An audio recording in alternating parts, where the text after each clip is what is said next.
읽어본가요? 이렇게 읽어보죠. 시편 1편 1절에서 6절까지 저와 여러분이 한 절씩 교독하시겠습니다. 복 있는 사람은 악인들의 꾀를 따르지 아니하며 죄인들의 길에 서지 아니하며 오만한 자들의 자리에 앉지 아니하고 오직 여호와의 율법을 즐거워하여 그의 율법을 주야로 묵상하는도다. 그는 시냇가에 심은 나무가 철을 따라 열매를 맺으며 그 잎사귀가 마르지 아니함 같으니 그가 하는 모든 일이 다 형통하리로다. 악인들은 그렇지 아니하며 오직 바람에 나는 겨와 같도다. 그러므로 악인들은 심판을 견디지 못하며 죄인들이 의인들의 모임에 들지 못하리로다. 무릇 의인들의 길은 여호와께서 인정하시나 악인들의 길은 망하리로다. 아멘. 앉으시겠습니다. 네, 우리 참 2020년도 작년이 되게 힘들었죠. 코로나로 인해서 굉장히 삶이 그렇지 않아도 힘든데 2배, 3배로 막 이렇게 힘들었잖아요. 경제적으로도 어려워지고 굉장히 마음도 위축되고 그래서 사람들과의 관계도 원활하지 않고 굉장히 힘들었지 않습니까? 근데 모든 어떤 그런 힘든 일들도 고난도 또 코로나도 하나님이 허락하시지 않으면 일어나지 않는다고 하는 거죠. 그래서 하나님이 살아계시고 이 세상을 주관하시면서 통치하고 계신다고 한다면은 하나님이 허락하셔서 일어난 거다라고 하는 그 믿음이 필요해요. 그러니까 살아계신 하나님을 믿으면 하나님의 관점에서 세상을 바라보게 되는 거죠. 살아계신 하나님을 믿지 않으면 오로지 세상 사람들이 하는 그 생각대로 세상 사람들이 하는 말대로 그냥 세상을 바라보게 됩니다. 근데 우리가 진짜로 살아계신 하나님을 믿고 하나님이 온 세상의 주인이시다 이걸 진정으로 믿게 되면 하나님의 관점에서 생각을 하게 돼 있어요. 왜 이런 일들이 일어났을까? 코로나가 왜 이런 일들이 일어났을까? 왜 하나님이 허락하셨을까? 원인이 어디에 있든지 간에 사람의 어떤 그 잘못이든 뭐든 간에 하나님이 허락하셨다고 한다면은 왜 하나님이 허락하셨을까? 우리를 향한 하나님의 뜻은 무엇일까? 라고 생각을 해야 되는 거죠. 자, 우리 지난 시간에 말씀을 드렸잖아요. 하나님의 뜻은 뭐라고요? 코로나를 허락하신 하나님의 뜻은 뭐라고 그랬죠? 신명기 8장 2절 또 까먹으셨을지 모르니까 한번 잠깐 복습하겠습니다. 신명기 8장 2절에 하나님이 왜 허락하셨느냐? 보세요. 너의 하나님 여호와께서 이 40년 동안에 너에게 광야길을 걷게 하신 것을 기억하라. 그러니까 이스라엘 사람들도 우리보다 더 심했죠. 이 사람들은 40년씩이나 그런 고생을 했으니까. 40년씩이나 광야길을 걸었어요. 근데 그 광야길을 걷게 하신 것을 기억하라 그러면서 그 뜻이 뭐라고 그랬냐면 여기 읽어볼까요? 파란 것을 시작. 이는 너를 낮추시며 너를 시험하사 네 마음이 어떠한지 그 명령을 지키는지 지키지 않는지 알려 하심이라. 네, 고난, 코로나 이 모든 어려운 상황을 하나님이 허락하신 목적이 뭐라고요? 우리를 낮추시기 위한 거다. 우리 마음을. 그러니까 하나님이 보실 때는 우리 마음이 엄청 높아져 있다고 하는 것입니다. 하늘 끝까지 높아져 있어요. 자기가 하나님이냐 하고 살아간다고. 자기 내 생각대로 내 뜻대로 될 것 마냥 내가 내 인생의 주인이고 내가 내 어떤 건강의 주인이고 내 몸의 주인이고 또 내가 내 어떤 물질의 주인이고 내가 내 자식의 어떤 주인이고 그런 것처럼 살아가요. 그게 마음이 높아져 있는 거예요. 교만한 거지 소위. 근데 하나님은 그거를 낮추시기 위한 거라고 하는 거죠. 그래서 고난을 겪으면서 아 이게 안 되는 거구나. 내 생각대로 안 되네 이게. 내 마음대로 안 되네 내 인생이. 내 몸도 내 마음대로 안 되고 그러잖아요. 내 물질도 내 마음대로 안 되고 내 자식도 내 마음대로 안 되는 거구나 이게. 내가 주인이 아니구나 하는 걸 깨닫게 되는 거죠. 하나님은 그 마음을 갖도록 하기 위해서 고난을 허락하셨다고 하는 것입니다. 나를 낮추고 내가 주인이 아니라고 한다면 그럼 누가 주인인가를 생각하게 되는 거죠. 아 누군가가 계시는 거구나. 누군가가 세상의 주인이고 또 내 인생의 주인이고 내 몸의 주인이고 내 물질의 주인이고 내 자식의 주인이시구나. 이거를 고민하고 생각하게 되는 거죠. 그래서 우리가 무심코 주님 주님 부르는데 바로 하나님이 나의 주인이란 뜻이거구나. 이걸 깨닫게 되는 거죠. 그래서 하나님이 나의 주인이면 그 앞에 순종하려고 하게 되는 거예요. 그래서 너를 그렇게 테스트하셔서 시험하셔서 연단시키셔서 그런 뜻이에요. 이게 너의 마음을 그렇게 정결하게 깨끗하게 하셔서 네 마음이 어떠한지, 그래서 하나님의 명령을 지키는지 지키지 않는지 알려 하십니다. 그러니까 하나님의 목적은 궁극적으로 항상 하나님의 말씀에 항상 일평생 내내 언제 어떤 순간이 와도 하나님의 말씀을 귀 기울여 듣고 하나님의 말씀에 순종하는 그런 심령이 되도록 하기 위해서, 그런 삶을 살도록 하기 위해서 고난을 허락하셨다고 하는 것입니다. 하나님의 말씀에 순종하는 삶을 살아야 하나님은 우리의 건강을 지켜주시고 우리의 물질도 지켜주시고 그래서 우리의 자식도 지켜주시고 우리의 삶이 행복한 삶으로 세워지게 되는 거거든요. 그것을 위해서 광야길을 고난을 허락하셨다고 하는 것입니다. 그러니까 작년에 어떤 그런 코로나도 마찬가지인 거죠. 이런 목적이 있는 거죠. 우리를 향해서. 근데 그런 고난을 겪으면서도 그렇게 실컷 고생하면서도 깨닫지 못하는 사람은 어떻게 됩니까? 네, 그러면 광야길이 좀 길어져야 돼요. 길어져 있게 되는 거예요. 광야길이 40년으로 끝나는 것이 아니라 광야길이 더 길어지는 거예요. 원래 하나님의 계획은 광야가 2년 계획이었거든요. 2년, 1년 반 내지 2년 계획이었는데 깨닫지 못하니까 결국에는 38년이 추가돼가지고 40년으로 늘어난 거 아닙니까?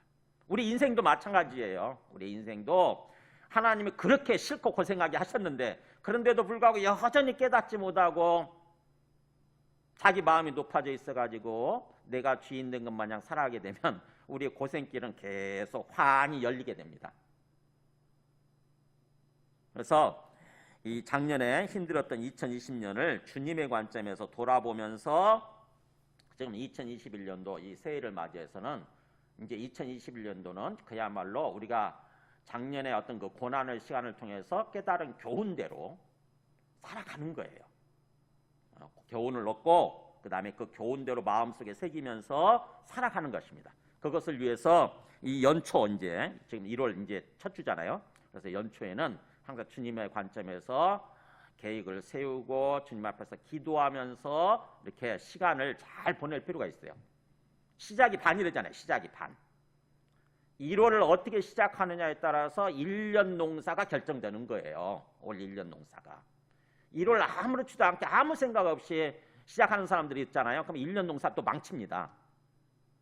그래서 주님의 관점에서 그야말로 이 1월 한 달이 굉장히 중요한데 특별히 1월 이번 첫째 주가 굉장히 중요하죠. 주님의 관점에서 주님이 어떻게 보내기를 원하실까 한번 생각을 해보세요. 제가 이 다른 교회들 보니까는 1월 첫 주에 그야말로 금식기도 하고 그러더라고. 참 우리도 그렇게 했으면 좋겠는데 제가 금식기도 하자 그러면 아마 교회 다 안 나올 거예요. 아마. 근데 다른 교회들 보니까 금식기도 하더라고. 3일 동안, 최소 3일 동안. 그래서 참 부럽더라고요. 저렇게 말할 수 있었으면 좋겠다. 이렇게 금식기도 하고 그 다음에 매일 저녁에 교회에 나와서 예배드리고 이렇게 하더라고. 기도회 하는 거지, 기도회. 우리도 언젠가는 좀 이렇게 좀 건강하고 탄탄한 교회로 세워져서 좀 그렇게 했으면 좋겠어요. 정말 저희 소망이에요. 사람들을 정말 주님의 뜻대로 이렇게 이끌어 가야 되는데 제가 지금 그렇게 하지 못합니다. 사람들 다 떨어져 나갈까 봐. 그래서 개인적으로나마 1월 첫째 주, 1월 첫째 달 맞이해서는 좀 개인적으로 잘 계획을 세우시고 주님 앞에서 기도를 하세요. 기도하면서. 그래서 우리가 기도한다고 하면서 우리 마음속에 새기고 주님 앞에 간구하는 거잖아요. 그래서 그런 삶을 살아갈 때 그대로 이루어지게 되는 거예요. 100%는 이루어지지 않는다 할지라도 어느 정도 우리가 삶의 방향과 목표가 분명한 모습으로 살아가게 되는 거고 그럴 때 우리의 삶이 이루어지게 되는 거, 세워지게 되는 거죠. 아무 생각 없이 살아가는 것이 아니라. 제가 작년에도 그런 말씀을 드렸어요. 1월 첫 주에. 근데 저도 이렇게 나름대로 계획을 세우고 기도하면서 이렇게 1년을 보냈는데 코로나 때문에 굉장히 어려웠지만 한편으로는 오히려 더 주님 앞에서 내 계획대로 계획을 점검하고 계획대로 살아가려고 함으로써 한 60% 정도는 이뤘더라고요. 60% 정도. 그래서 올해도 저는 지금 계획을 세우고 있습니다. 계획을 세웠고 기도하는 가운데 있어요. 그래서 여러분 지금 연초니까 굉장히 중요하죠. 연초에 올해 꼭 이루어졌으면 좋겠다고 하는 것들 있잖아요. 최소한 한 3가지 정도 이렇게 한번 계획을 세우시고 주님 앞에 간절히 소망하면서 기도를 해보세요. 자, 오늘 말씀을 나누기 전에 오늘 주제가 그거 아닙니까? 복이 있는 사람. 1절에 그렇게 나와 있죠. 복이 있는 사람, 이게 무슨 뜻이에요? 무슨 뜻일 것 같으세요? 사실은 이 복이란 말을 하게 되면 저는 세상 사람들이 하도 복복복 했어서 사실은 저는 좀 거부감이 좀 있거든요. 근데 성경적으로 보면은 이 복이라고 하는 것은 참으로 주님께서 우리에게 원하시는 삶이에요. 그러니까는 단순히 우리가 세상적으로 보게 되면은 복 그러면 그저 물질적으로 복 받는 거 이런 것만 생각하기 쉬운데 성경적으로 보게 되면은 행복한 것을 가리킵니다. 행복한 거. 그래서 제가 성경 원어를 찬찬히 연구하고 찾아보니까 복 있다는 말은 하나님의 뜻대로 곧바로 직진하는 것을 가리키더라고요. 이렇게 어떤 곧바로 똑바로 가다, 직진하다 이런 뜻이면서 그래서 하나님께서 우리에게 역사해 주셔서 우리의 삶이 형통하게 되고 그 다음에 뭔가 행복하게 되는 거 이런 뜻이더라고 이게. 그러니까는 굉장히 중요한 단어인 거죠. 중요한 의미인 거죠. 복 있는 사람 그 말은 복 받는 사람 그런 뜻이에요. 복 받는 삶을 살아가기 위해서는 그런 뜻입니다. 그래서 오늘 말씀을 나누기 전에 한번 우리 오늘 말씀과 관련된 우리 이용매 할머니 한번 좀 이렇게 좀 이용매 어머니라고 돼 있죠. 이용매 어머니 한번 좀 영상을 보여주세요. 제가 지난번에 한번 보여드린 적이 있는데 어떤 교회 성도님이세요. 이 할머니죠. 근데 이분이 우리와 똑같은 분이신데 우리 어머니와 똑같은 분이신데 한번 보세요. 제가요 이 교회에 우리 작은 딸 선미가요 10번만 오고서 안아도 된다 그랬거든요. 그때는 성당회를 다녔어요. 그다음에 와가지고서는 보니까 한 달쯤 돼서예요. 아니 목사님이 예수님이 십자가에 못 박혀 죽을 적에 나도 죽고 또 살아나실 적에 우리도 살아서 보좌 우편에 앉으셨다 그러시더라고요. 그리고 우리 죄를 위해서 죽고 사셨다고 그 말씀을 듣고 내가 얼마나 감격을 받았는지요. 그 다음에는 교회 와가지고요 저 중간에서 잤어요. 우리가 창피해가지고 잘 맨 뒤에 가서 잤거든요. 그랬는데 그 다음에는요 안 되겠더라고요. 거기서 자다가 나가니까 한 말도 못 듣는 거예요. 그 다음에는 어느 자리에 와서 잤냐면 좋아 자리에 와서 내가 3년을 잤습니다.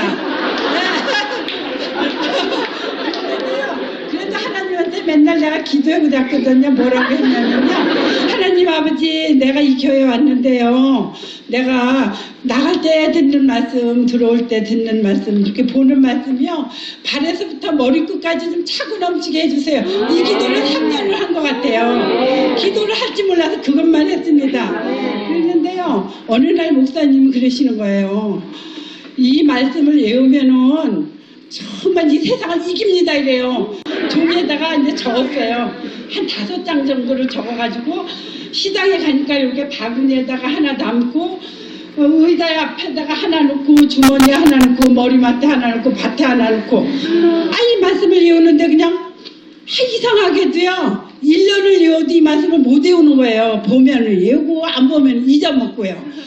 그래가지고 내가 1년이 되니까 너무 속이 상했어요. 그래서 내가 그랬어요. 성령님 이제 내가 바본가 봐요.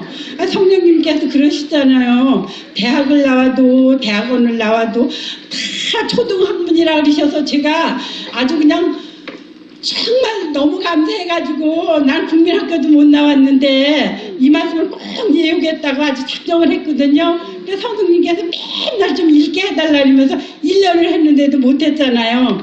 그래도 내가 외울 때까지 외우겠습니다. 그리고 1년 반을 했어요. 그랬는데 이 말씀은 그냥 어디 가서든지 아주 자신있게 얘기를 하는 거예요. 여호와의 율법은 완전하여 영혼을 소송케 하고 여호와의 증거는 확실하여 우둔한 자로 지혜롭게 하며 여호와의 교는 정직하여 마음을 기쁘게 하고 여호와의 계명은 순결하여 눈을 밝게 하는 듯. 이 말씀을 그냥 어디 가든지 했다 보니까요. 한 3개월을 그렇게 그냥 그게 너무 자랑스러워서 막 했어요. 그랬는데 어느 날 보니까요. 이 손하고 이 무릎에 관절이 있었거든요. 그랬는데 어느 날 보니까는요. 병원에 아파서 갔는데 사진을 다 찍고서 그러시는 거예요. 아주머니는 관절은 하나도 없습니다 이래요. 너무 얼마나 감사한지. 그래서 내가 우리 며느리 보고 그랬어요. 야, 내가 병원에 가니까 관절이 싹 없어졌댄다. 나는 그런데 이 중년을 내가 50년을 알았잖냐. 이것만 좀 고쳐주셨으면 좋겠다 이래. 그래가지고 중년을 50년이나 알아서 이 귀를 듣지를 못했어요. 이 하나로만. 그러니까 누가 뒤에서 나를 부르면 3번을 불러야만 대답을 했어요. 이 귀 하나가 안 들리는데. 어느 날 보니까 이 손으로 다 전화를 받고 있잖아요. 그래서 그 다음에부터는 말씀을 적어가지고요. 내가 시장 가서 늘 읽었어요. 내가 우리 친구 집에 가면요.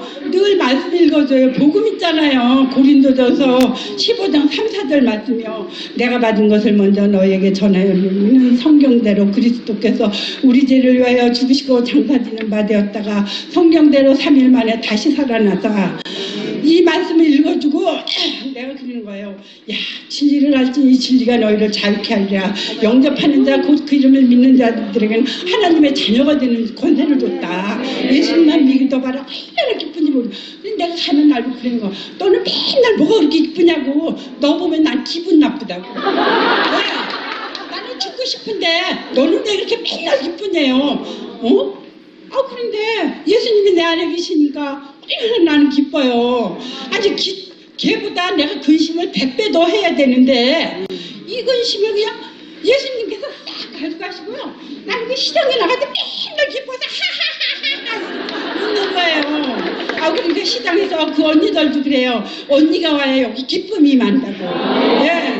그래서 그냥 자신있게 이제 부활을 증거하잖아요. 그러면 어떤 아저씨는 그래요. 그런 말 하지 말아요. 아줌마 정신이 나갔어요. 날 보고 이래요. 그러면 내가 그래요. 그래도 왜 아저씨 예수님은 부활하셨으니까 믿어보세요. 너무 기뻐요. 이러지 엄마 나는.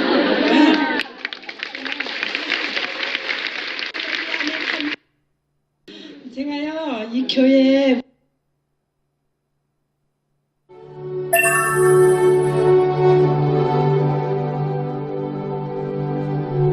백화점의 왕이라 불리우는 워너메이커는 링컨 대통령처럼 성경을 보고 자란 기독교인 사업가이자 선교 활동도 열심히 했던 하나님의 사람입니다. 1838년 7월 필라델피아 변두리에서 태어난 워너메이커는 어려운 집안 사정으로 12살밖에 학교를 다닐 수 없었지만 교회 주일학교에서 성경 교육을 받으며 성장했습니다. 성경을 마음대로 보고 싶었던 어린 워너메이커는 10살 때 벽돌을 나르는 일을 해서 돈을 모아 자기만의 성경책을 샀답니다. 어린 시절 워너메이커는 옷가게 점원으로도 일을 했는데요. 어느 날 손님이 실수로 옷값보다 더 많은 돈을 내고 갔는데 워너메이커는 받은 돈이 옷값보다 더 많은 것을 알고 즉시 손님을 따라갔지만 손님은 온데간데 없이 사라졌습니다. 그러자 다른 점원들은 이렇게 말했습니다. 손님도 모르고 사장님도 모르니까 그냥 너가 가져. 얘만 너 오늘 행제했다. 사람들은 알지 못해도 하나님은 모든 것을 아셔. 하나님 앞에 정직해야 축복을 받으며 살 수 있어. 나는 그 손님을 반드시 찾아서 돈을 돌려줄 거야. 결국 워너메이커는 그 손님을 찾아서 돈을 돌려주었답니다. 가게 점원으로 시작해서 1875년 세계에서 가장 큰 그랜드 디포 백화점의 사장이 된 워너메이커는 하나님 앞에 항상 성실하고 정직한 사업가였습니다. 친구들, 하나님께서는 우리의 모든 것을 다 알고 계신답니다. 우리들도 워너메이커처럼 성경을 가까이 하고 정직한 사람이 되어야겠어요.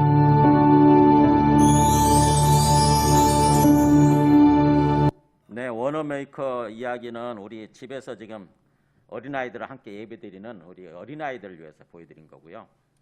앞에 우리 이용미 어머니는 우리가 똑같은 모습이니까 우리 어머니들과 똑같은 모습, 초등학교 나와서 그래서 근데 그분이 이렇게 말씀을 묵상하고 말씀을 암송함으로써 저렇게 몸도 건강해지고 마음이 행복한 삶을 살아가잖아요. 그래서 우리가 똑같은 이야기라서 제가 보여드렸습니다. 자, 오늘 말씀 한번 보세요. 우리도 이렇게 복 있는 삶, 복 받는 삶을 살아가기 위해서는 하나님께서 주시는 말씀이에요. 시편 1편은요. 시편 전체 150편까지 있잖아요. 시편 전체 150편을 시작하는 말씀인 거고, 그래서 시편이라고 하는 것은 우리 하나님의 백성들의 삶을 얘기해 주는 거거든요. 하나님 백성들의 그야말로 주님의 뜻대로 살아가는 삶, 주님의 뜻대로 참으로 형통하고 복된 삶을 살아가는 그런 삶에 관한 이야기가 시편인데, 그 시편 전체의 어떤 방향을 결정지어주는, 방향을 얘기해주는 그 말씀이에요. 그래서 우리가 그 모든 어떤 사람들처럼 그야말로 하나님의 백성으로서 복 받는 삶, 복 있는 삶을 살아가기 위해서는 우리가 우리 삶의 방향을 어디다 정하고 초점을 어디에다 맞추고 살아가야 되는지 그걸 말씀해 주는 게 시편 1편입니다. 그래서 출발점이에요. 출발점. 우리 삶의 기본적인 방향 또 기본적인 원리 출발점을 얘기해 주는 말씀이 시편 1편이에요.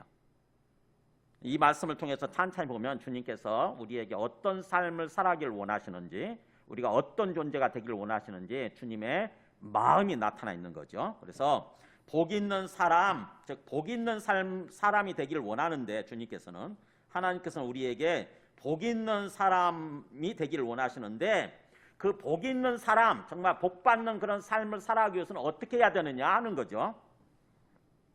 첫 번째는 복 있는 사람은 악인들의 꾀를 따르지 아니하며 죄인들의 길에 서지 아니하며 오만한 자들의 자리에 앉지 아니하는 사람인 거죠.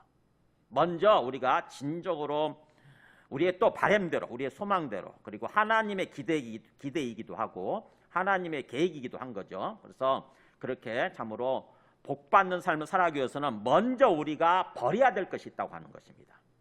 바로 뭐냐면은 악인들의 꾀, 죄인들의 길, 그 다음에 오만한 자들의 자리에서 벗어나는 거예요. 자, 악인들이나 죄인들이나 오만한 자들은 서로 비슷한 내용들입니다. 전부 다 하나님의 뜻대로 살아가지 않는 사람들이에요. 이게 전부 다 악인들, 악한 사람들인 거고, 죄인들은 그야말로 항상 죄를 짓고 죄악 가운데서 삶을 살아가는 사람들인 거고, 오만한 자는 뭐예요? 마음이 높아져 있는 사람이잖아요. 이게 오만하고 교만하다고 그러잖아요. 그런 사람들. 근데 그러면서 천천히 보세요. 그 사람들의 꾀를 따르지 않냐. 꾀가 뭐죠? 마음속에 생각. 자기들은 굉장히 뭔가 꾀를 부린다고 그러잖아요. 자기들이 그렇게 하면은 하나도 손해보지 않고 뭔가 그렇게 자기 이익을 챙기면서 삶을 살아갈 것처럼 그렇게 생각을 하는 거죠. 근데 그런 사람들의 생각을 따르지 않는 거예요. 그 다음에 또 죄인들의 길에 서지 않는다. 길이 뭐죠? 그 사람들이 가는 길이잖아요. 걸어가는 길. 즉 다시 말하면 그 사람들의 행동이에요. 행동. 그 사람들의 행동. 언행. 말과 행동. 언행. 그 사람들의 언행에서 벗어나는 거예요. 그리고 또 그 사람들 오만한 자들의 자리에 앉는다. 자리에 앉는다는 말 무슨 말이겠어요? 완전히 딱 그야말로 이제 완전히 자리 잡고 앉아버린다고 하는 것은 습관적으로 행하는 거죠. 습관적으로. 그래서 정말 하나님을 모르고 하나님을 믿지 아니하고 그저 오로지 자기 이익과 자기 욕망을 위해서 뭔가 살아가는 그 세상 사람들, 그 사람들의 어떤 생각에서 벗어나고, 그 다음에 그 사람들의 길, 언행에서 벗어나고, 그 다음에 그 사람들의 습관에서 벗어나야 된다고 하는 거죠.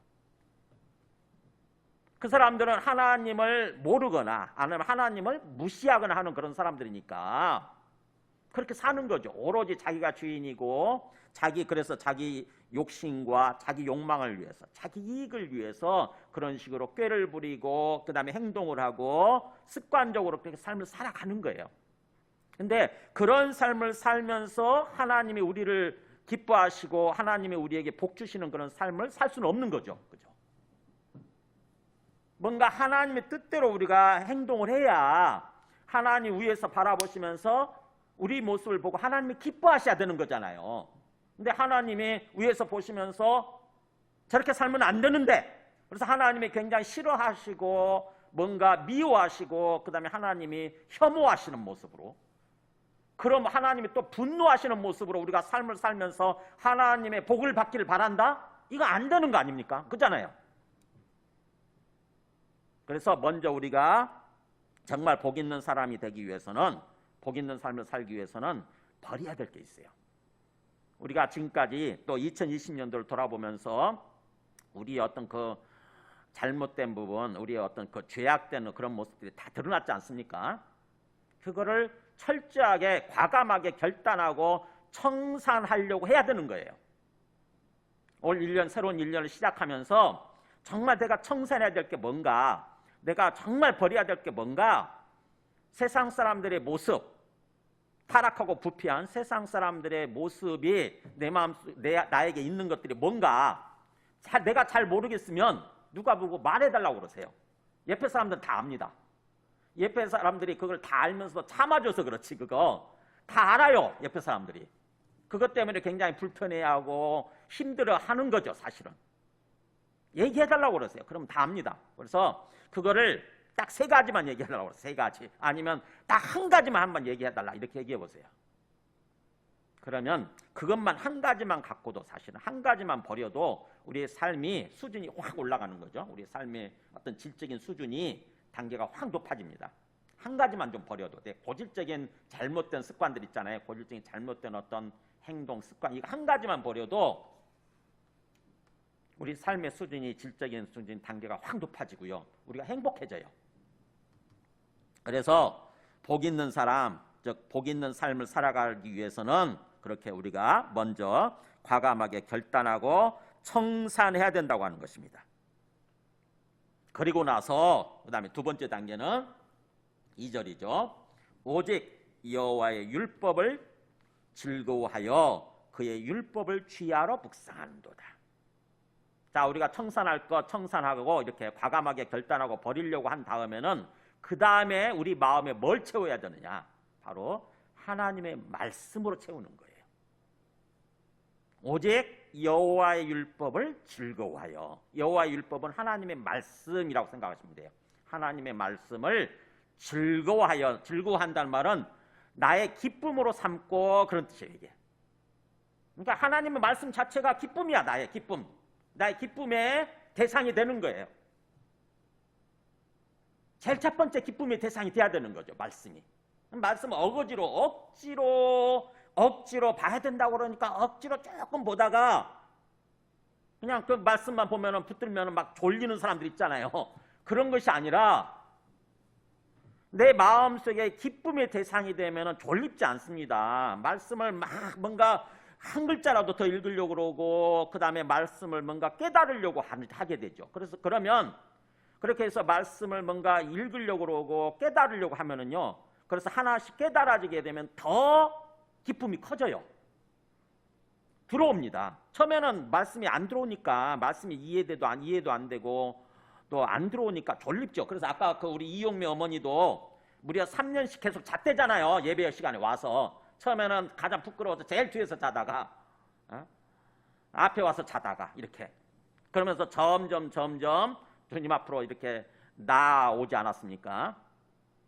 말씀을 암송하려고 그러고, 그러면서 말씀이 이제 깨달아지는 거죠.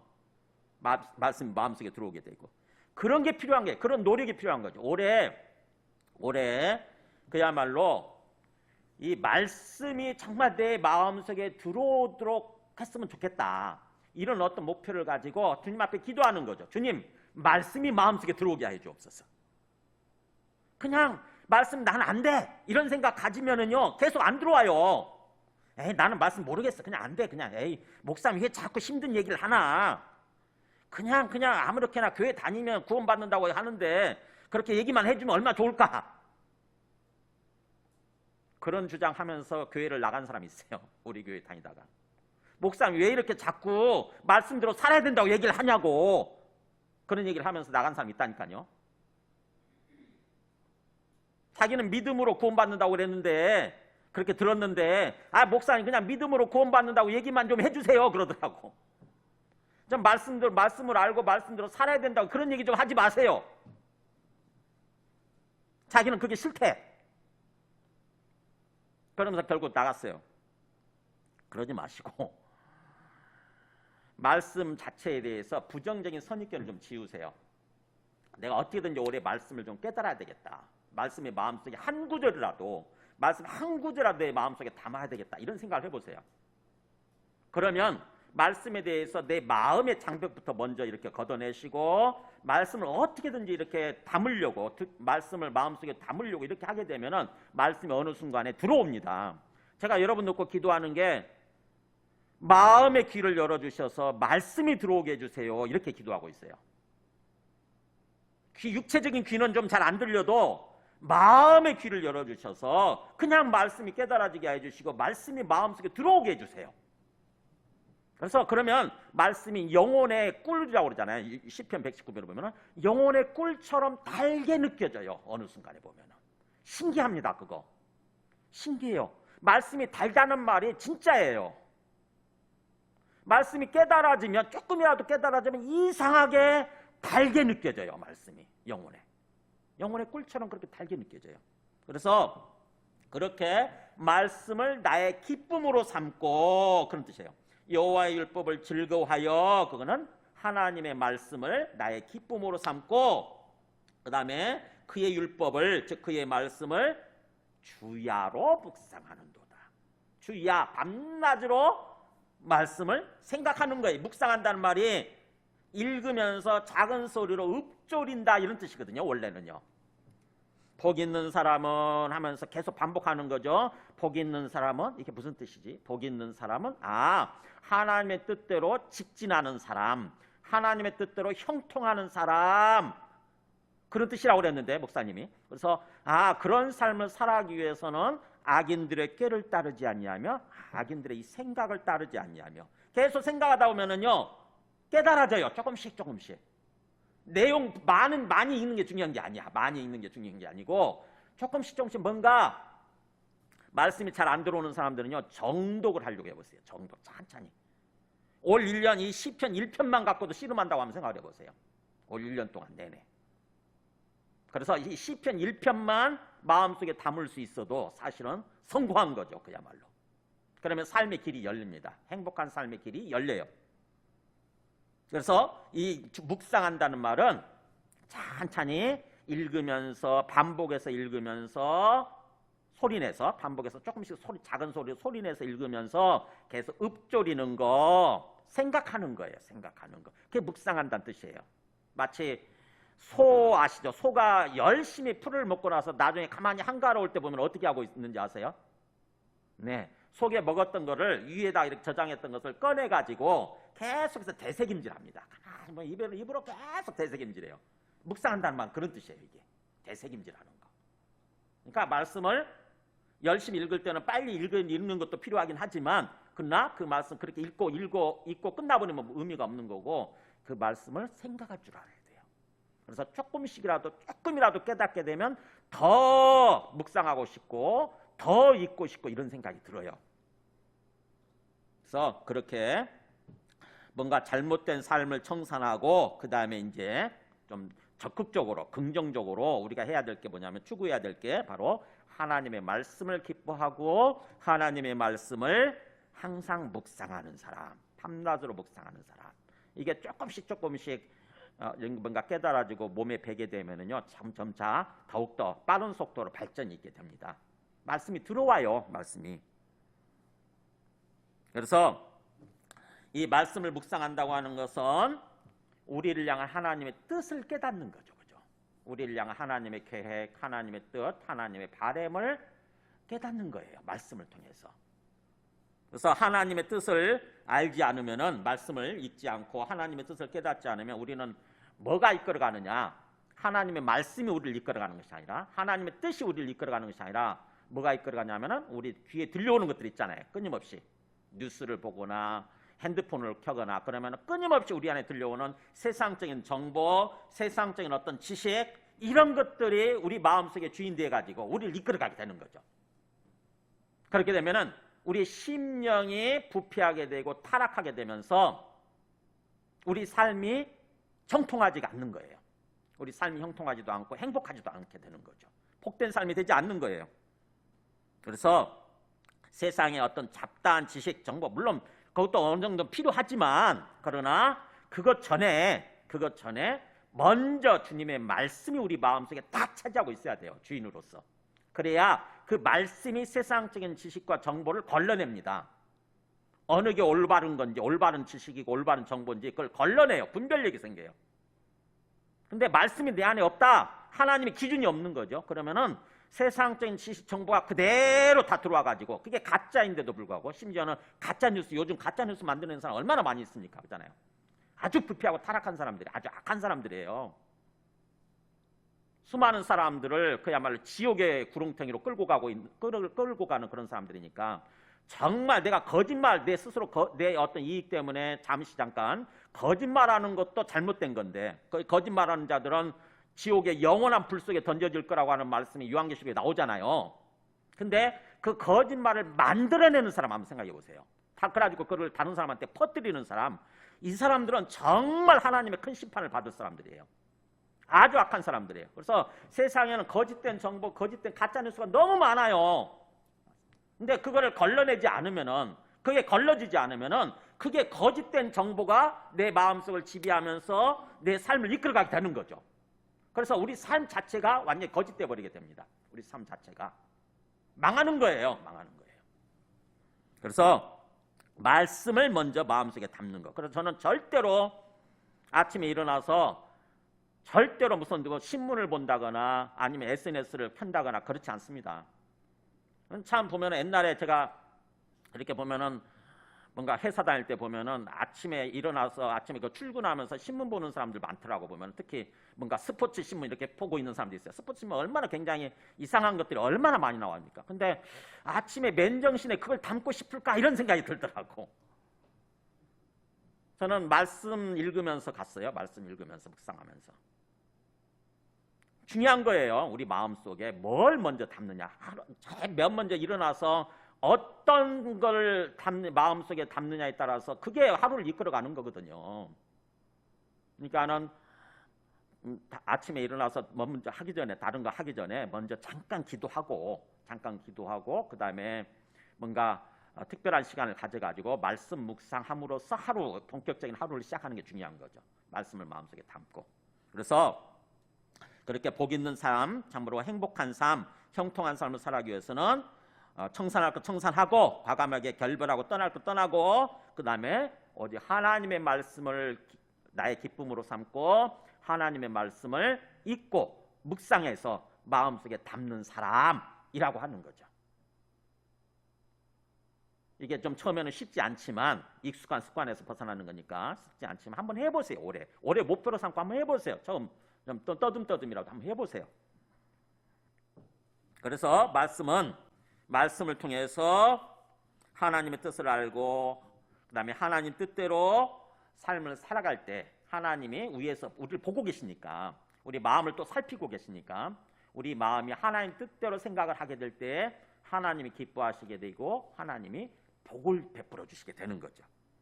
우리가 믿음은 들음에서 난다는 말이 있어요. 로마서 10장 17절에 보면은 보여줘 보세요. 믿음은 뭐에 생긴다고요? 살아계신 하나님을 믿어야 되는데 살아계신 하나님은 제일 앞에 있는 말씀 보여주세요. 두 번째 말씀. 한번 읽어볼까요? 시작. 믿음은 들음에서 나며 들음은 그리스도의 말씀으로 말미암았느니라. 천천히 생각해보세요. 이것도 읊조리면서 묵상하면서 믿음은 들음에서 난다? 아, 믿음은 들을 때 생겨난다는 뜻이구나. 그런 뜻이잖아요. 그죠? 믿음은 뭔가 말씀을 들을 때 생겨난다는 뜻이구나. 근데 그 들음은 뭘 들어야 되느냐? 바로 그리스도의 말씀, 즉 구원자에 관한 말씀인 거죠. 그죠? 구원자에 관한 말씀을 들을 때. 이 성경 말씀은 우리에게 구원을 베풀어 주시기 위한 구원자의 말씀이거든요. 이게 그리스도의 말씀입니다. 성경 전체적으로 보면은. 그러니까 믿음은 말씀을 들을 때, 특별히 그리스도에 관한, 구원자에 관한, 구원에 관한 말씀을 들을 때 믿음이 생겨난다는 뜻이구나. 그러니까 거꾸로 뒤집어서 생각하면 뭐예요? 말씀을 듣지 않으면 믿음이 생겨나지 않는 거죠. 말씀을 듣지 않으면 믿음이 생겨나지 않는다고요. 살아계신 하나님을 어떻게 믿냐고. 안 보이는데. 하나님이 안 보이잖아요. 오직 보이는 것은 세상적인 것만 다 보이는 거 아닙니까? 살아계신 하나님을 믿고 하나님 뜻대로 하나님과 교제하면서 하나님과 동행하는 삶을 살아야 되는데, 그게 복된 삶이고 또 그렇게 해서 그야말로 우리가 복된 삶이 이루어지게 되는 건데, 말씀을 듣지 않으면 그게 되냐고요. 그래서 믿음은 말씀을 들음으로써 생겨난다. 그러니까 말씀이 가장 핵심인 거죠. 어떻게 보면은 우리가 복된 삶을 살아가는 데 있어서 말씀이 출발점이고 말씀이 핵심이라고 하는 것입니다. 말씀 듣지 않고 말씀을 모르고 우리가 행복한 삶을 살아갈 수는 없어요. 그렇게 우리가 말씀을 듣고 그래서 하나님의 뜻을 알아서 하나님 뜻대로 우리가 이 땅에서 행복한 삶을 살아간다고 하는 얘기가 3절, 4절에 이렇게 나옵니다. 우리가 말씀을 듣고 하나님 뜻을 알고 그래서 하나님 뜻대로 하나님과 동행하는 삶을 살면은 어떤 삶이 펼쳐지느냐, 이 땅에서. 3절, 4절은 이 땅에서의 삶이고요. 그 다음에 5절, 6절은 그게 장차 영원으로 이어지는 그런 걸 얘기해 주는 거예요. 자, 3절, 4절 보세요.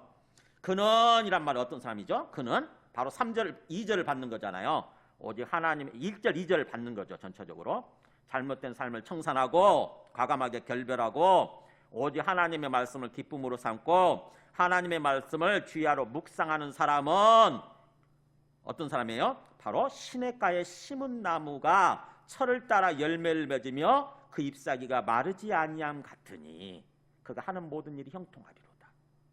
어떤 모습이라고요? 시냇가에 심겨진 나무. 시냇가에 심겨진 나무 같다고 하는 거죠. 여러분, 시냇가에 심겨진 나무를 상상을 해보세요. 여기 혹시 모르겠으면 이따 예배 끝나고 여기 밑에 이 신봉천 있잖아요. 여기 신봉천에 가서 그 물가에 심겨진 나무를 보시라고. 어떤 모습인지. 겨울인데도 불구하고 얼마나 뭔가 살아있고 그런 모습인지. 특히 이스라엘 땅에서는요, 거기가 비가 안 오는 곳이고 광야기 때문에, 사막 같은 그런 광야기 때문에 이게 시냇가에 심겨진 나무하고는 정말 대조가 돼요. 딱 압니다. 시냇가에 심은 나무는 항상 44철 내내 항상 생명력이 있고 살아있고, 그래서 그 잎사귀가 마르지 않죠. 그죠? 잎사귀가 시들지 않고, 그 다음에 때가 되면 그 때에 맞게 철을 따라서 열매를 맺게 돼 있고, 그러면서 결국 그런 것처럼 우리의 삶도 그가 하는 모든 일이 다 형통하리로다. 우리 계획대로, 우리 바램대로, 소망대로, 또 하나님의 소망대로 우리가 하는 모든 일들이 쫙 뻗어나간다고 하는 거죠. 형통하게 되고, 그래서 우리가 그야말로 행복한 삶으로 세워진다고 하는 것입니다. 반대로 악인들은 그렇지 아니하며 오직 바람에 나는 겨와 같도다. 자, 악인들은 뭐예요? 앞에 1절 그런 사람이죠. 그죠? 항상 뭔가 악인들의 꾀를 따르고 죄인들의 길에 서 있고, 그 다음에 오만한 자들의 자리에 앉아 있는 사람들. 그러니까는 뭔가 세상 사람들, 하나님을 믿지 않는 세상 사람들의 어떤 생각과, 그 다음에 세상 사람들의 어떤 언행과, 그 다음에 세상 사람들의 어떤 습관, 그런 자리에 계속 앉아 있는 사람, 그리고 말씀을 무시하는 사람 있잖아요. 말씀을 경시하고 가볍게 여기고 말씀을 무시하는 사람들은 그게 악인들이에요. 그러는 사람들은 어떤 삶을 사느냐, 이 땅에서 바람에 나는 겨와 같도다. 바람에, 어떻게 우리 추수할 때 보면은 키질 하잖아요. 키질. 아니면 바람에 선풍기 들어가지고 바람 뭔가 곡식을 이렇게 하면 어떻게 되죠? 알고 그 밑에 떨어지지만 쭉정이는 어떻게 되죠? 다 날아가잖아요. 바람에 날아가는 것처럼. 우리 삶 자체가 훅 한번 바람 불면, 하나님께서 코로나 바람을 확 불어버리면 뭐예요? 순간 다 날아가는 거예요. 다. 그래서 시냇가에 심은 나무같이 사느냐, 아니면 바람에 나부끼는 그런 쭉정이처럼 사느냐 하는 거예요. 이 땅에서 삶을. 하나님께서는 우리에게 어떤 삶을 원하신다고요? 시냇가에 심은 나무처럼, 시냇가에 심겨진 나무처럼 되기를 원하시는 거예요. 그러면서 이 땅에서의 그런 삶을 살다가 나중에 어떤 삶으로 이어지느냐. 5절 6절 보세요. 그러므로 악인들은 심판을 견디지 못하며 죄인들이 의인들의 모임에 들지 못하리로다. 무릇 의인들의 길은 여호와께서 인정하시나 악인들의 길은 망하리로다. 자, 악인들, 죄인들은 뭐예요? 하나님의 심판을 견디지 못한다고 하는 것입니다. 나중에 하나님이 심판하실 때 그 심판을 견디지 못한다. 즉 심판받고 영원한 멸망으로 갈 수밖에 없다고 하는 거예요. 그러니까 이 땅의 삶이 영원으로 이어지게 되는 거죠. 그 사람들이 의인들의 모임, 구원받은 자들의 모임이죠. 구원받은 자들의 모임에 들지 못하리로다. 그러면서 의인들의 길은 여호와께서 인정하시나. 인정한다는 말이 야다, 알아준다는 뜻입니다. 알아준다. 인격적으로 알아준다는 뜻이에요. 그래서 하나님이 우리 의인들의 길, 즉 다시 말하면 앞에 있는 사람이죠. 그야말로 악한 삶을 청산하고 오직 하나님의 말씀을 즐거워하면서 하나님 뜻대로 삶을 살아가려고 하는 사람들, 참으로 이 땅에서 시냇가에 심겨진 나무처럼 형통하고 복된 삶을 살아가는 사람들, 그 사람들은 하나님이 인정해 주신다.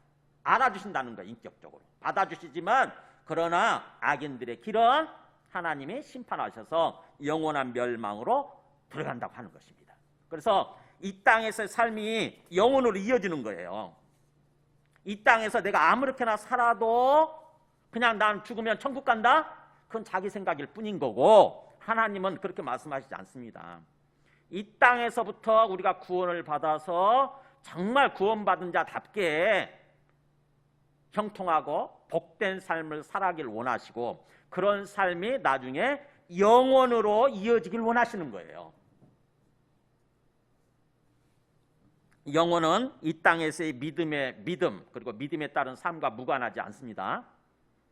이 땅에서 삶은 믿음을 가지고 믿음에 따른 삶을 살아야 되는 거고요. 그 삶이 장차 영혼을 결정하게 되는 거죠. 현재 믿음이 영혼을 결정하는 거예요. 이 땅에서의 믿음이 영혼을 결정하는 것입니다. 꼭 기억하세요. 이 땅에서의 믿음, 이 땅에서의 믿음 생활이 영혼을 결정한다. 제가 만들어낸 말이지만 멋지는 말이에요. 성경적인 말입니다. 자, 말씀을 정리합니다. 이 땅에서 의인이냐 악인이냐 하는 거는요, 바로 진정으로 살아계신 하나님을 믿고 하나님 뜻대로 사느냐 그렇지 않느냐에 의해서 결정되는 거고, 그 다음에 그래서 그렇게 우리가 살아계신 하나님을 믿고 하나님 뜻대로 의인으로서 삶을 살아가기 위해서는 말씀이 중요하다고 하는 것입니다. 말씀은 아까 우리 그 이용매 어머니가 외웠던 말씀 보여드릴까요? 한번 10편 19편 7절 보면은 아까 이 말씀을 줄줄줄 외우잖아요. 깜짝 놀랐어요. 저도. 여호와 율법은 완전하여 영혼을 소성시키며, 하나님의 말씀은 완전해서 우리 영혼을 소성시킨다. 막 죽어가고 있고 시들고 힘이 없던 영혼을 막 활기차게 만드는 거예요. 우리 영혼을 살아나게 만드는 거예요. 그 다음에 여호와의 증거를 확실하여 우둔한 자를 지혜롭게 하며. 아까 저분도 뭐예요? 초등학교밖에 안 냈다 하잖아요. 초등학교. 국민학교밖에 안 나왔는데 뭐예요? 그 어떤 사람보다도 지혜롭게 만들어주는 거예요. 말씀이 들어가게 되면. 우둔한 자를 지혜롭게 하며 여호와의 교훈은 정직하여 또 마음을 기쁘게 하고. 기쁘대잖아요. 아까 그분 그잖아요. 다른 사람 저분 시장에서 무슨 채소 장사인가 생선 장사인가 하시는 분이에요. 시장에서 자판 깔아놓고 밑에 자판 깔아놓고. 근데 기쁘대잖아요. 단 누구보다도 기쁘대잖아요. 마음을 기쁘게 하고.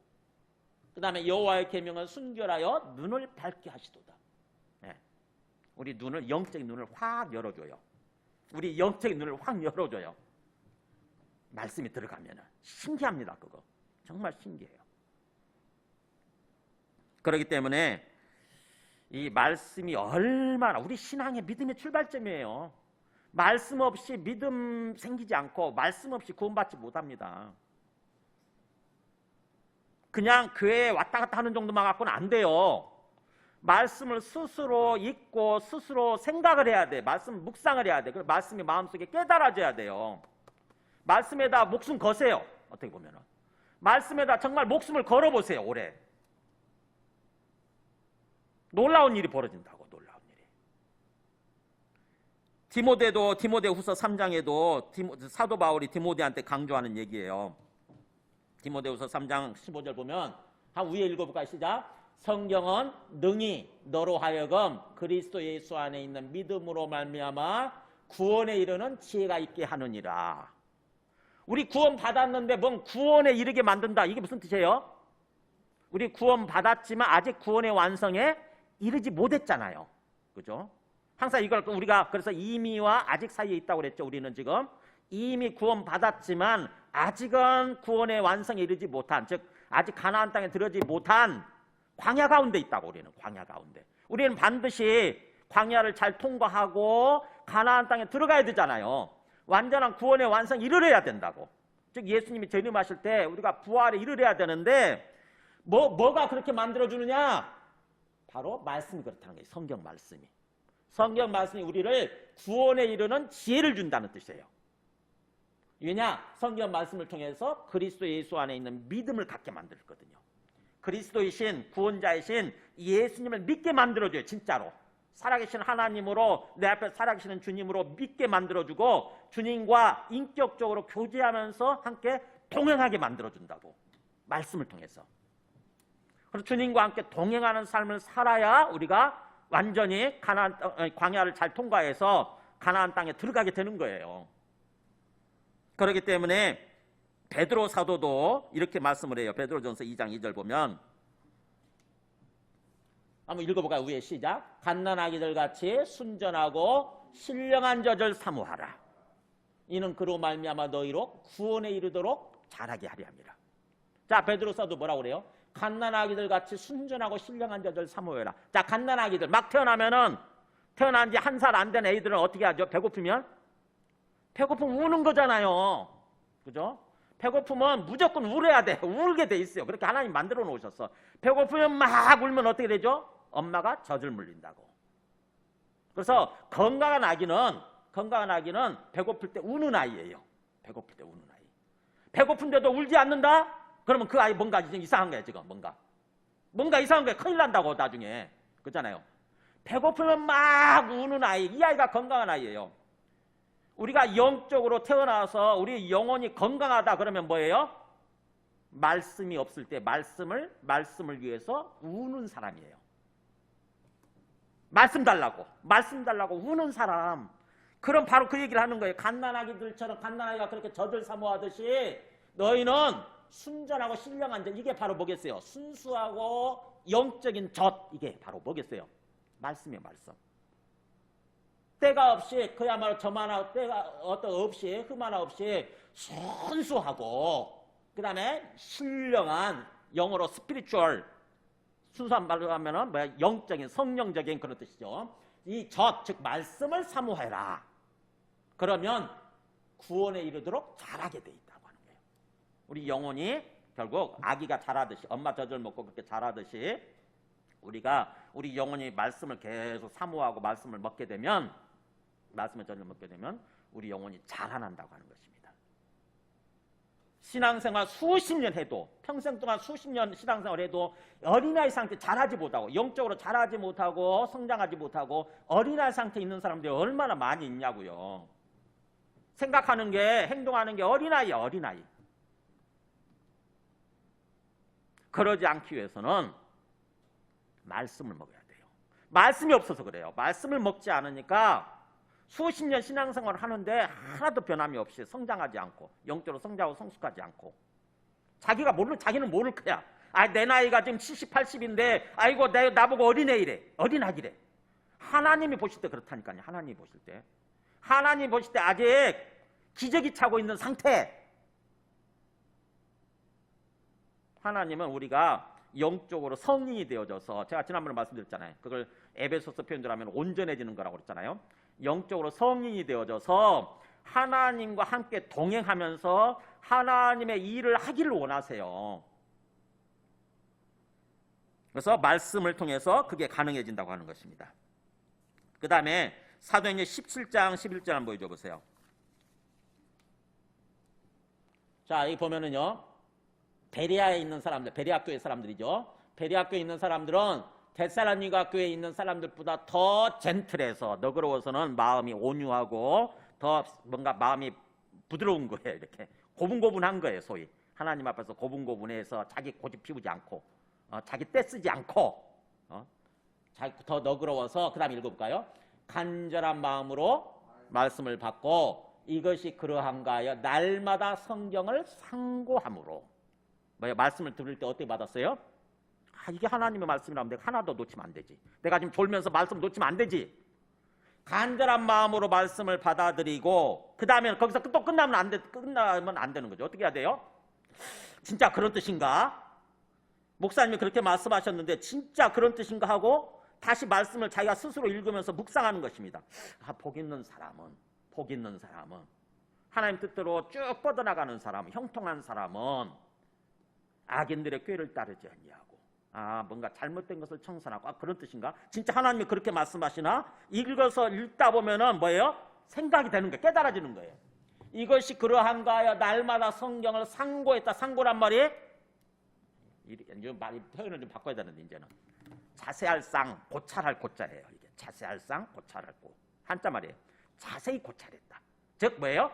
깊이 살폈다. 깊이 연구하고 생각했다 이런 뜻이에요. 그냥 듣고 한 귀로 듣고 한 귀로 흘려버리는 것이 아니라 들을 때는 느껴지죠. 깨달아진 것 같아. 내 것 같아. 근데 어떻게 되죠? 우리가 지난번에 그 어떤 EBS에서 과학적인 실험을 통해서 알았잖아요. 하루 지나면 어떻게 된다고요? 몇 프로가 없어진다고? 우리 윤성무 집사님? 말씀을 듣고 나서 하루 지나면 몇 프로가 없어진다고요? 90%요. 90%가 없어진다니까요. 그럼 이틀째 지나면 얼마 남겠어요? 하나도 없어요. 그래서 뭐예요? 이틀째부터는 엉뚱한 삶을 사는 거야. 예배 드렸는데 화요일부터는 월요일날 하루 지나니까 월요일까지 다 없어져 버리는구나. 월요일까지 다 없어져 버리고 그다음에 화요일부터는 오로지 세상적인 뉴스 본 거, 텔레비전 본 것 가지고 사는 거야 이제. 텔레비전 보고 들은 것 가지고 이거 세상 저렇게 사는 거구나 그러면서 세상 사람처럼 똑같이 사는 거예요. 그러면서 자기는 형통하고 복 받기를 원한대. 이율배반적인 거 아닙니까? 이율배반적이라고요. 하나님은 우리한테 형통하게 하시고 복을 주기를 원하시는데 그러려면 하나님의 뜻을 알고 하나님 뜻대로 살아야지. 그래서 말씀을 묵상을 해야 돼요. 말씀을 묵상해서 그래야 비로소 그 말씀이 내 거가 됩니다. 이렇게 어느 순간에 말씀을 깊이 생각하다 보면은요, 들어오기 시작해요. 말씀이. 그런 뜻이었구나. 그런 뜻이었구나. 비로소 그게 내 말씀이 되는 거예요. 말씀을 정리합니다. 여러분, 올해 이제 연초니까 지금 이제 시작이잖아요. 그래서 이번 1월 한 달 동안, 특별히 이번 한 주 동안 천천히 좀 정말 내가 청산해야 될 게 뭔가 계획을 세워보는 거예요. 그리고 올해 내가 반드시 뭔가 좀 해야 될 게 뭔가 성경 말씀도 읽는 거, 그 다음에 뭐 독서도 하고 머리도 좀 채우고, 그 다음에 또 내 몸의 건강을 지키기 위해서 뭔가 내가 좀 해야 될 게 뭔가 이런 거 생각하는 거죠. 그야말로 하나하나 구체적으로 저녁 늦게 밥을 먹지 않는다거나 아니면 밥을 많이 먹지 않는다거나 좀 절식하면 건강해진다잖아요. 저는 요즘 한 끼 먹고 살아요. 하루 가능하면 한 끼 먹으려고 그래. 이렇게 뭔가 좀 자기가 결심하고 뭔가 행동 실천을 옮기는 거예요. 계획을 세우고 그럼 기도하면서 계획을 세우고 기도하다 보면 그렇게 살아가지는 거 아닙니까? 점점 그 계획대로 기도하는 대로. 그래서 연초니까 한번 나름대로 계획을 세워보시고 기도하시기 바랍니다. 특히 지금과 같이 이 어려운 상황에서는요, 오히려 세상적인 관점에서 바라보게 되면 더 어려워져요. 근데 하나님의 관점에서 하나님이 나한테 어떤 주신 기회의 시간이다 이런 생각을 하고 오히려 기회의 시간을 활용하는 거예요. 지금 밖으로 사람들 많이 자유롭게 만나지 않고 어디 시장도 자유롭게 못 가고 집에 좀 있어야 되는 시간이라고 한다면은 집에 있으면 뭐 할 거예요? 텔레비전 볼 거예요? 텔레비전 살려줍니까 우리? 너무 허무하잖아요. 좀 텔레비전 실컷 보고 나서 저녁에 잠자려고 그러면 허무하지 않습니까? 인생이 좀 우리 인생이 하루가. 그 시간에 책을 읽는다거나 말씀을 읽으세요. 말씀을 읽고 말씀 한 구절이라도 읽고. 그래서 어려운 때일수록 보이는 환경 상황을 따라 살지 마시고 주님 앞에서 생각을 하는 거죠. 주님 나에게 지금 뭘 원하실까? 조금이라도 실천을 한다고 한다면은 오히려 지금 시간이 분명히 끝나겠죠. 언젠가는 이 코로나가 뭐 이제 뭐 올해 초반기 지나면은 상반기 지나고 이제 그 2분기에 뭐 백신도 들어온다잖아요. 그래서 2분기, 3, 4분기에 이렇게 백신 맞고 그러면은 올해 안에 끝나겠죠, 코로나가. 근데 코로나 끝나고 나서 삶을 돌아오면 사실은 아무것도 아니에요.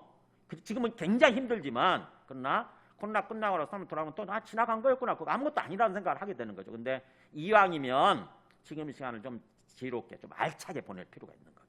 주님 뜻대로. 함께 찬송하고 기도하겠습니다. 찬송가 200장